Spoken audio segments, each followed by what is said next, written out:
목요 성령 집회 나오신 여러분들 다시 한번 환영하고 축복합니다. 여러분 모두 성령님이 마음에 감동을 주셔서 이 자리에 나오신 줄 믿습니다. 주님의 음성 듣는 시간 되기를 간절히 소망합니다. 오늘 말씀 나누기 앞서서 한 가지 좀 질문을 드리겠습니다. 여러분 주변에 혹시 이 사람은 아니면 혹시 이 친구는 정말 시간 개념이 나랑 다르다, 좀 이상하다 싶으신 지인분들이 계신가요? 혹은 친구나 직장 동료분들이 있으신가요? 예를 들면요, 어떤 사람한테 한 시간은요 충분히 어떤 일들을 해내기에 충분한 시간일 것입니다. 동시에요, 다른 사람에게는요 한 시간은 너무나도 짧은 시간일지 몰라요. 이렇게 시간은 먼저요 1분에 60초, 1시간에 3600초, 60분처럼 객관적으로 나눠지는 개념입니다. 그럼에도 불구하고 이럴 때 있죠. 1시간이 길고 짧게 느껴지듯이 우리가 무언가에 정말 몰두해 있을 때 벌써 시간이 이렇게 됐나? 경험해 본 적 있으시리라 믿습니다. 객관적인 시간은 3시간, 4시간이 흘렀더라도 내가 느끼기에 한 1시간 정도밖에 안 지난 것 같은데 이렇게 느껴지는 순간들이 있죠. 반대로 30분밖에 안 됐는데 내가 느끼기엔 3시간, 4시간 같이 시간이 너무 안 가는 경험도 하게 됩니다. 이렇게 객관적으로 또 주관적으로 시간을 살아보게 될 때요, 우리는 모두 같은 시간을 살아가지만 동시에 모두 다른 시간을 살아간다고 이야기할 수 있을 것입니다. 그러면 우리가 느끼는 또 생각하는 이 시간의 개념대로 하나님도 생각하실까요? 그렇게 하나님도 느끼실까요? 우리가 느끼는 이 시간의 개념은 하나님께 동일하게 적용될 수는 없을 것입니다. 오늘 본문 말씀은 베드로 후서의 말씀입니다. 그리고 너무나도 유명한 사도 베드로의 말이죠. 사랑하는 자들아, 주께는 하루가 천년 같고 천년이 하루 같다는 이 사실을 잊지 말아라. 오늘 이 말씀 또 이어지는 베드로의 권면을 살펴보면서요, 그리스도인이라면 이 하나님의 시간, 하나님의 때를 어떻게 이해해야 하겠는가 먼저 조금 살펴볼 수 있기를 소망합니다. 무엇보다도 오늘 말씀에 이어지는 내용처럼 주님의 자녀들이, 성도들이 이 땅에서 어떻게 살아가야 하는가, 하나님의 때를 바로 바라보고 있는 이 그리스도인들은 어떻게 살아가야 하겠는가 도전받을 수 있는 시간 되길 주님의 이름으로 축원합니다. 우리 본문을 본격적으로 살펴보기 앞서서 지금 이 사도 베드로 시대의 그리스도인들이 마주한 상황을 살펴보고자 합니다. 베드로 전서와 후서는 저자가 너무나도 분명하죠. 사도 베드로 선생님이 쓰신 서신서입니다. 그리고 이 시대에도 어김없이 핍박이 있었습니다. 그런데 이 핍박들을 조금 더 자세하게 살펴보면요, 국가적인 핍박은 당연히 있었습니다. 로마의 황제를 섬겨야 하는데 예수를 주라 시인하는 이들에게 물리적인 핍박들, 목숨을 앗아가는 일들 빈번했죠. 거기에 더해서 우리가 로마가 어떤 사회였는지 한번 생각해 볼 필요가 있습니다. 가부장 사회였습니다. 남편의 권위, 가장의 권위가 자식들과 아내들과 모든 종들 위에 있던 사회였죠. 그래서 이 가장의 잘못으로 이 가정이 틀어지게 된다면 주변에서 엄청나게 따가운 시선을 받는 그런 사회였습니다. 그렇기에 만약에 이 가장된 사람이 믿음 쫓겠다고 다른 사람들처럼 살아가는 게 아니라 우리 집안은 달라 라고 선포하는 순간 어떤 일들이 있었겠어요? 국가적으로 있는 핍박과 동시에 주변의 이웃들에게서부터 받는 눈총 또한 있었을 것입니다. 이런 거죠. 우상들한테 절도 안 해요. 마을에 연회나 축제 같은 게 있는데도 참석을 안 해요. 거기에 더불어서 지금 우리나라를 다스리는 황제는 황제 한 명인데 그 사람을 주라 시인하지 않고 예수를 주라고 시인합니다. 여러분들이 일반인이셨다면 이 그리스도인들 좀 눈엣 가시처럼 여겨지시지 않았을까요? 좀 믿음 따라간다고, 본인들 신앙 지킨다고 사회 분위기 좀 먹고 좀 반사회적인 일들을 행하는 사람들이 그리스도인으로 비춰졌다는 것입니다. 참 살아가기 힘들었겠죠. 이런 상황 가운데에서 사도 베드로는요, 이런 사회 분위기 안에서 그럼 그리스도인들이 어떻게 행해야 하겠는가, 스스로를 어떻게 보호해야 하겠는가, 더 나아가서 어떻게 복음의 증인으로 살아가겠는가, 이 말들에 대해 권면해 준 서신이 오늘 이 베드로전서 또 베드로후서의 내용입니다. 베드로전서에 보면 이런 내용들이 강조돼요. 너희가 열심으로 선을 행하면 누가 너희를 헤아리요. 외부적으로 오는 이런 눈치들에 선으로 악을 이기라는 권면을 해주고 있는 것입니다. 동시에 교회 내부적으로는 또 어떤 상황이었을까요? 우리가 신약 서신들 보다 보면 너무 유명한 이단 사상이 있죠. 영지주의가 이때도 있기는 했습니다. 그런데 다른 서신들과 다르게 100% 영지주의자들만 있었는가? 학자들은 그것은 또 아니라고 이야기해요. 그것보다 더해서 영지주의에 이제 그리스 사람들 똑똑하죠, 여러분. 철학이 묻어 있어서 100% 영지주의는 아니지만 거기에 그리스 철학이 묻어진 또 다른 어떤 이단 사상이 교회 가운데에 퍼져 있었다고 합니다. 그런데 가장 문제되던 가르침은 이거였어요. 주님 다시 오신다 그랬는데 왜 안 오시냐? 이 내용과 영지주의자들이 주장한 비슷한 심판도 없고 주님도 다시 안 오시는데 우리가 뭐하러 고생하면서 선행을 베풀고 삽니까? 하고 싶은 거 다 하면서 살지? 라는 내용이었어요. 요즘을 살아가는 우리의 시대와 비교해봐도 참 별반 다르지 않은 반응을 살펴볼 수 있습니다. 이런 상황을 알고 있었던 사도 베드로가요, 이 베드로 후서를 통해서는 이런 잘못된 교리를 어떻게 대적할 것인가 권면해주고 있었던 것입니다. 더 나아가서 성도라면 이 하나님의 때, 심판의 때, 다시 오실 주님의 그 때를 어떻게 기다려야 하겠는가 마무리 권면을 해주고 있는 것이죠. 이렇게 이어져서 당시 그리스도인들에게 주어졌던 하나님의 말씀이 오늘 동일하게 저와 여러분들에게 전달되고 있습니다. 이 말씀이 그때 당시 사람들에게 주어진 것뿐만 아니라 오늘 우리를 향한 말씀임을 정말 우리가 마음으로 믿을 수 있길 소망합니다. 우리 본문 8절에서 9절 말씀 한 목소리로 다시 한번 읽어보도록 하겠습니다. 시작. 사랑하는 자들아, 주께는 하루가 천년 같고 천년이 하루 같다는 이 한 가지를 잊지 말라. 주의 약속은 어떤 이들이 더디다고 생각하는 것 같이 더딘 것이 아니라 오직 주께서는 너희를 대하여 오래 참으사 아무도 멸망하지 아니하고 다 회개하기 이르기를 원하시느니라. 아멘. 8절 9절 말씀은요, 앞서 설명드린 이 거짓 교사들의 가르침을 베드로가 정면으로 반박하고 있는 모습을 보여줍니다. 9절 말씀에 이렇게 이야기하죠. 어떤 이들이 더디다고 생각하는 것과 같이 더딘 것이 아니라. 그럼 이 주장을 하던 사람들은 뭐라고 베드로에게 말했는가? 앞선 3절로 5절 현대인의 성경으로 제가 읽어드리겠습니다. 여러분은 먼저 이것을 아십시오. 마지막 때에 자기들의 정욕대로 사는 사람들이 일어나 여러분을 비웃으며 예수가 다시 온다는 약속은 도대체 어떻게 되었소? 우리 조상들이 죽은 이후로 세상은 창조된 그대로 있지 않소? 하고 말할 것입니다.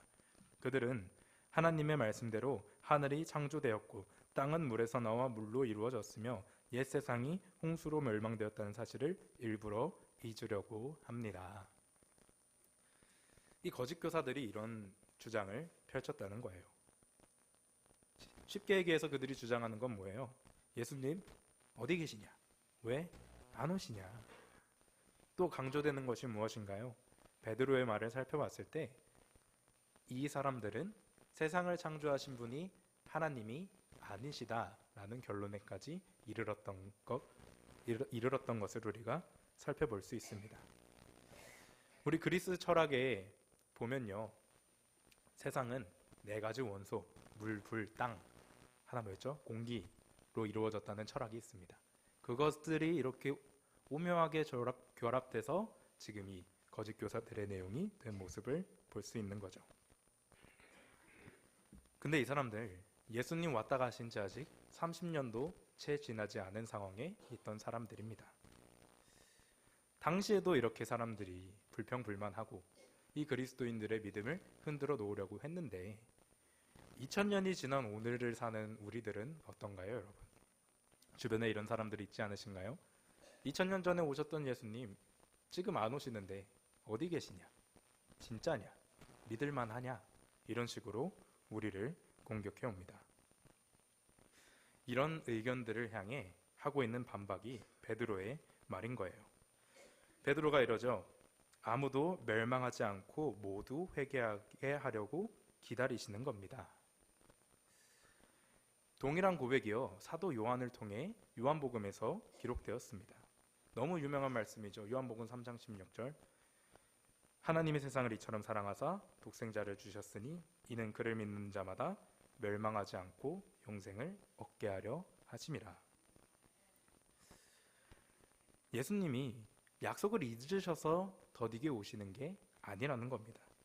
오히려 잃어버린 영혼들을 너무 사랑하셔서 인내하고 참으시고 계시다는 거죠. 무엇보다도 지금 베드로는요, 예수님의 다시 오심을 이야기하면서 사람의 한계 또한 지적하고 있습니다. 하나님은 어떤 분이시라고요? 8절 말씀에 하루가 1000년 같고 1000년이 하루 같은 분이라고 하십니다. 제가 설교 시작 전에 우리가 느끼는 시간 개념이 개개인마다 다를 수 있다는 말씀을 드렸습니다. 그리고 또 말씀드렸듯이 이 시간 개념은 하나님께 동일하게 적용될 수 없습니다. 우리가 길다고 느껴지는 세월도요, 하나님의 영원 앞에 비춰봤을 때 점에 지나지 않을 거예요. 시간을 초월하셔서 영원을 지내시는 하나님 앞에서 1000년은 하루와 같이 짧은 순간일 것입니다. 그런데 동시에요, 하나님은 이 하루라는 시간 안에 1000년어치의 일을 하실 수 있는 분이십니다. 그 짧은 순간에도 하나님이 원하시면, 그 뜻에 합당하시면 일들을 이루어 나가신다는 거예요. 결국 하나님께 하루가 1000년 같고 1000년이 하루 같다는 이 말은 예수님이 다시 오시는 이 시간은 사람의 시간에 좌지우지되지 않는다는 겁니다. 오로지 하나님의 뜻에 달려있다는 거예요. 하나님의 주권, 하나님의 통치하심 아래 이 다시 오심이 있다는 겁니다. 이 베드로의 고백은요, 하나님이 누구이신지 바로 아는 사람의 고백일 것입니다. 하나님의 영원하신 통치를 믿는 사람들은 이런 고백을 할 수 있게 되는 것이죠. 동일한 고백을 모세도 했습니다. 우리 시편 90절 4절에 보면요, 모세의 시입니다. 이렇게 고백해요. 주의 목전에는 1000년이 지나간 어제 같으며 밤의 순간 같을 뿐임이니이다. 어떻게 이 사람들은 이 고백을 할 수 있었던 것일까요? 하나님이 누구이신지, 어떻게 이 세상을 통치하시는지, 무엇보다도 하나님의 뜻이, 하나님이 정하신 그 일들이 어떻게 이루어지는지 바로 알고 있었던 사람들인 것입니다. 우리가 지내는 이 시간 안에요, 때로는 정말 하나님 일 안 하는 것 같으실 때 있어요. 솔직하게 이야기해서. 그럼에도 불구하고 하나님이 보이지 않을지라도 분명하게 일하고 계심을 믿는 사람들이 우리 그리스도인들인 것입니다. 실제로 하나님은 일하고 계시고요. 여러분의 삶에는 이런 순간들이 없으십니까? 분명히 내가 하나님을 믿는다고 고백하지만 마치 불평하는 사람들처럼 예수님 언제 오십니까? 오신다고 했는데 왜 안 오십니까? 약속하신 축복들은 어디 있습니까? 불평하는 모습들이 우리 가운데 있지는 않았나요? 혹여 우리 가운데 이런 불평의 모습들이 있었더라면 영원을 통치하시는 하나님을 바로 알 수 있게 되길 주님의 이름으로 축원합니다. 삶에서 두려움이나 어려움이 있을 때 하나님이 통치하신다는 믿음으로 그 그 소망을 갖고 앞으로 걸어나갈 수 있는 우리 되길 축원합니다. 우리 이어지는 본문 말씀 10절에서 12절 한 목소리로 다시 한번 읽어보도록 하겠습니다. 시작. 그러나 주의 날이 도둑같이 오리니 그날에는 하늘이 큰 소리로 떠나가고 물질이 뜨거운 불에 풀어지고 땅과 그 중에 있는 모든 일이 드러나리로다. 이 모든 것이 이렇게 풀어지리니 너희가 어떠한 사람이 되어야 마땅하냐. 거룩한 행실과 경건함으로 하나님의 날이 임하기를 바라보고 간절히 사모하라. 아멘. 앞선 9절에서는요, 베드로가 예수님이 왜 더디 오시는가, 그 사랑, 그 자비로움에 대해 설명했습니다. 이어지는 10절에서는요, 베드로는 그 예수님이 사랑의 예수님이 분명하게 다시 오실 것임을 강조하고 있습니다. 그런데 누구처럼 오신대요? 도둑같이 오신다고 이야기합니다. 도둑같이 오신다는 표현, 사도 바울 선생님도 쓰신 표현인데요. 예수님이 다시 오심을 표현하면서 언제 어떻게 오실지 모름을 나타내는 말입니다. 너무 안일하게 있지 말라는 거예요. 하나님의 사랑이 넘치시지만 너무 사랑하셔서 기다리시고 멸망하지 않게 하시려고 회개하기를 원하시지만 그 심판의 때는 분명하게 온다는 것입니다. 그리고 이제 어떻게 구체적으로 마지막 때가 일어날지 이야기하는데요. 10절 말씀 세 번역으로 제가 읽어드리겠습니다. 그러나 주님의 날은 도둑같이 올 것입니다. 그날에 하늘은 요란한 소리를 내면서 사라지고 원소들은 불에 녹아버리고 땅과 그 안에 있는 모든 일은 드러날 것입니다. 우리가 흔히 이야기하는 종말의 모습이죠. 마지막 때의 모습입니다. 여기서 원소로 번역된 헬라어 단어를 살펴보고자 합니다. 스토이케이온이라는 단어인데요. 기초, 원리라는 뜻을 가지고 있습니다. 그런데 문맥상으로 이게 헬라 철학에서 그리스 철학에서 어떻게 사용됐나 한번 살펴볼 필요가 있어요. 앞서 제가 말씀드렸던 그들이 믿었던 4대 원소 있죠. 물, 불, 땅, 공기 이런 것들을 지칭할 때 이 단어 스토이케이온이라는 단어가 사용됐다고 합니다. 그것을 넘어서서 이 4대 원소를 넘어서서 온 우주를 구성하는 천체들, 별들, 극히 작은 기본 단위를 나타낼 때 쓴 말이에요. 베드로는요, 그래서 지금 결국 이렇게 이야기하는 겁니다.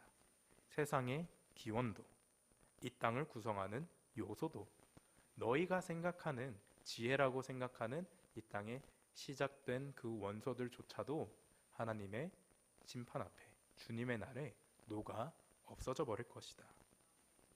그리고 이어서 말하죠. 땅의 일들이 드러날 것이다. 여기서 두 가지 다른 번역으로 학자들의 의견이 갈립니다. 오늘 번역은 모든 일이 땅에서 드러난다고 이야기하죠. 다른 번역을 살펴보면요. 모든 것이 타서 없어질 것이다 이야기합니다. 킹 제임스 버전을 봐도 burned up 이라는 표현을 사용했어요. 4번에서 오는 차이지만 핵심은 같습니다. 예수님이 다시 오실 때 그 앞에 가리워질 죄가 없습니다. 땅에서 일어난 모든 일들, 모든 죄악의 상들이 주님 앞에 드러나서 그 앞에서 녹아버린다는 것이죠. 하나님은 죄를 불태우시는 의로우신 분이시기 때문입니다. 그래서 히브리서 기자는 이렇게 고백하잖아요. 우리 하나님은 소멸하는 불이심이라. 이때에 예수님이 다시 오시는 그때에 모든 죄를 불살라 버리시고 모든 땅의 것들이 녹아버린다는 이야기입니다. 이 말을 듣고 있는 여러분은 어떤 생각이 드시나요? 조금 충격적이신가요? 세상이 망한대요, 여러분. 사랑의 예수님이 오시는데, 사랑의 예수님이신데 이 땅의 모든 것들이 다 녹아 없어진대요. 여러분은 이 종말을 어떻게 받아들이시겠습니까? 한편으로 우리는 두려운 마음이 들기도 할 거예요. 끝에 내가 세상에서 이루지 못한 것들, 아쉬움이 남을 수도 있고요.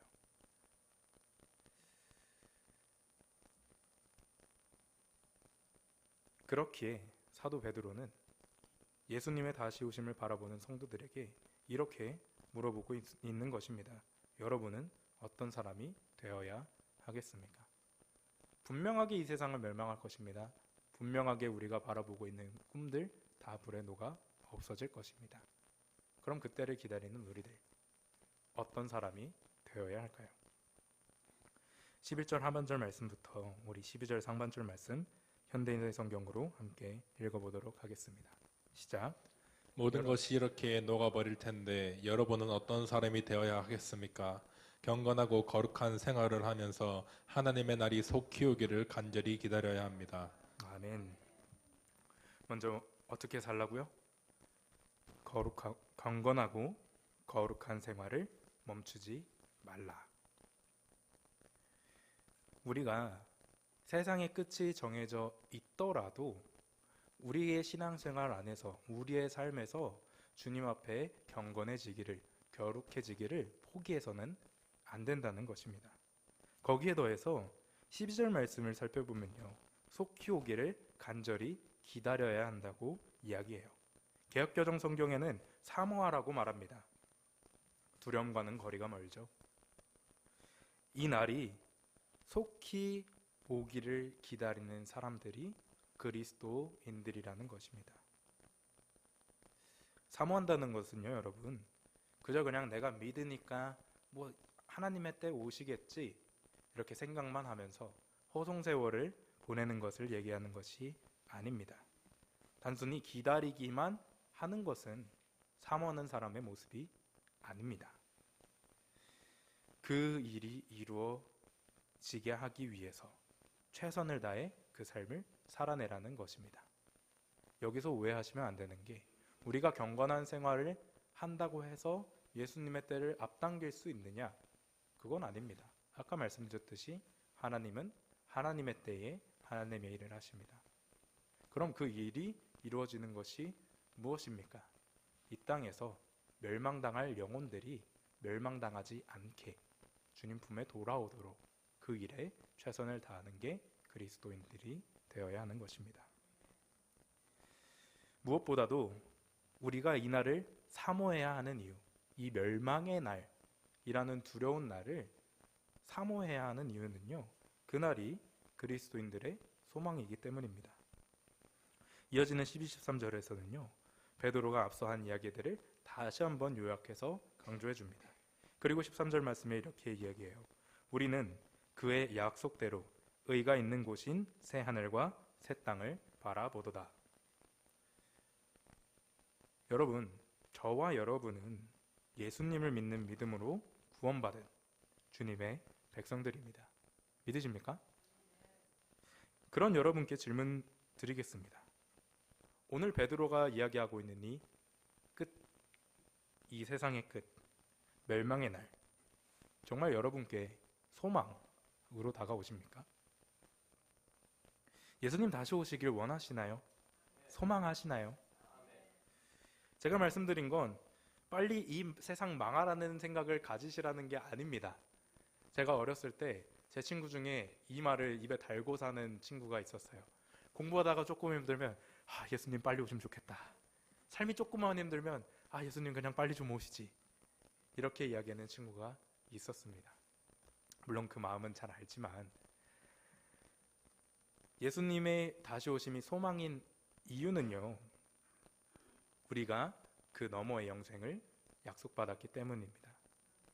혹시 오늘 여러분의 삶 가운데에 예수님의 다시 오심이 조금 꺼려지는 분들이 계시다면, 분명히 소망이긴 한데 뭔가 내 마음에 아쉬움이 있는 분들이 계시다면 스스로를 한번 돌아볼 수 있기를 소망합니다. 우리가 예수님의 다시 오심을 기다리면서 아쉬워야 할 부분은 저는 한 가지라고 생각합니다. 주님, 제가 아직 이 땅에서 주님의 일을 다 하지 못했는데요 하는 아쉬움이죠. 이런 아쉬움이 저와 여러분들 가운데 있기를 소망합니다. 여러분, 그리스도인들의 소망은요, 이 땅에서 끝나지 않습니다. 예수님은 믿는 자들의 축복이 이 땅에서 하나님 나라를 맛보는 것에 그치지 않는다고 하셨어요. 말 그대로 여기서 우리가 맛보는 거잖아요. 정말 영원히 주님과 함께 살아가는 것에 소망이 있음을 우리가 다시 한번 깨달을 수 있길 소망합니다. 경건하고 거룩한 생활을 하면서 하나님의 날이 임하기를 사모하라. 정말 사모하는 마음, 이 날이 속히 와서 내가 주님과 영원히 사는 날을 고대합니다. 고백할 수 있길 정말 간절한 심령으로 축원합니다. 이제 사도 베드로는요, 다시 오실 예수님을 강조하면서 어떤 마음과 삶의 태도를 가져야 할지 이렇게 정리해주는 말로 오늘 본문을 마무리하고 있습니다. 우리 14절 말씀 현대인의 성경으로 힘차게 한번 읽어보겠습니다. 시작. 그러므로 사랑하는 여러분은 그 날을 기다리며 하나님 앞에서 흠없는 깨끗한 생활을 하여 평안한 마음으로 그분을 뵙도록 노력하십시오. 아멘. 여러분, 누군가의 앞에 평안한 마음으로 나아가려면 어떻게 해야 할까요? 마음속에 꺼리낌 없이 내가 그 사람 앞에 서도 떳떳할 수 있어야 할 것입니다. 그처럼 우리가 하나님 앞에 섰을 때 떳떳하게 당당하게 나아갈 수 있으려면요, 가장 먼저 필요한 것이 무엇일까요? 예수님을 믿는 믿음입니다. 우리의 행실 아니에요. 행실은 그 다음입니다. 예수님을 먼저 잘 믿어야 돼요. 예수님의 죽으시고 부활하심이 나를 위한 죽음이었음을, 내 영을 위한 부활이었음을 믿으셔야 합니다. 이 믿음은 우리의 의지적으로 되는 것도 아니고 하나님께 구하는 자에게 성령님이 도움으로 주시는 것입니다. 또 이 다른 사람의 신앙, 부모님의 신앙, 내 주변의 믿음의 선배의 신앙이 내 거인 것처럼 살아가는 게 아니라 진짜 나를 위해 죽으신 예수님을 고백할 수 있어야 하는 것이죠. 그렇게 예수님을 영접한 후 구원의 기쁨이 있는 자들에게 비로소 예수님이 약속해 주신 이 영생이 소망이 되는 줄 믿습니다. 예수님 약속하셨습니다. 예수님 다시 오실 그때에 우리는 영원히 주님 곁에서 살아가게 될 것입니다. 그 소망을 가지고 살아가는 저와 여러분들 되길 정말 소망합니다. 기쁨과 소망이 있는 우리이기에 세상의 눈에 보기에는 멸망으로 보일 수 있는 그 마지막 때가 소망으로 보여질 수 있는 것이죠. 그래서 더욱이 우리가 스스로를 돌보아야 하는 것입니다. 아까 히브리서 기자가 하나님은 소멸하는 불이시라고 이야기하셨습니다. 죄를 싫어하시는 하나님의 속성을 강조해 줬습니다. 그 이전 구절에 이렇게 고면합니다.